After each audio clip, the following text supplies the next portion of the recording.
बिस्मिल्लाहिर्रहमानिर्रहीम। अस्सलाम वालेकुम। आप देख रहे हैं DNN न्यूज और मैं हूं गुलाम ज़हरा।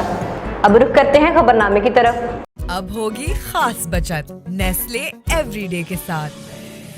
अब रुख करते हैं सियालकोट का। इमरान अशरफ की रिपोर्ट के मुताबिक सियालकोट 31 जुलाई 2024 डिप्टी कमिश्नर मोहम्मद जुल्करनैन ने कहा है कि 5 जून से ज़िला सियालकोट में पॉलीथीन शॉपिंग बैग्स के इस्तेमाल और ख़रीदो फरोख्त पर मुकम्मल पाबंदी होगी।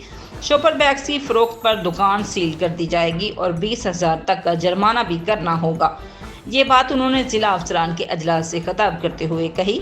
डिप्टी कमिश्नर मोहम्मद जुल्करनैन ने कहा कि लाहौर हाई कोर्ट के अहकामात की रोशनी में वज़ीर-ए-आला पंजाब मरियम नवाज़ ने हदायत जारी की है कि सूबा भर के तमाम अजला में 5 जून से शॉपर बैग्स पर मुकम्मल पाबंदी होगी। इस सिलसिले में ज़िला सियालकोट के तमाम department, general medical store, shopping malls, शेर फरोश, बेकरीज, होटल, रेस्टोरेंट मालकान को बजरिया नोटिस अलर्ट जारी कर दिया गया है।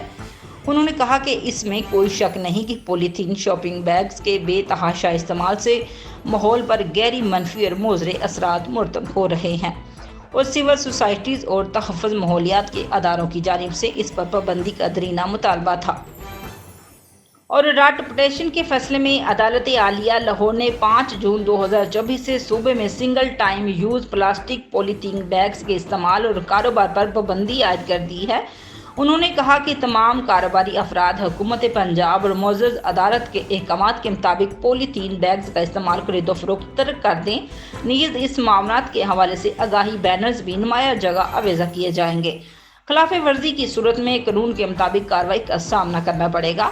डिप्टी कमिश्नर ने शहरियों से भी कहा कि माहौलियात के तहफ़्फ़ुज़ के लिए हुकूमत पंजाब और ज़िला इंतज़ामिया से तावन करें और मुख्तलिफ नोयत का सामान ले जाने के लिए कपड़े का बैग, बर्तन वगैरह इस्तेमाल करें। अब तक के लिए इतना ही। मज़ीद खबरों के लिए हमारे साथ रहिए।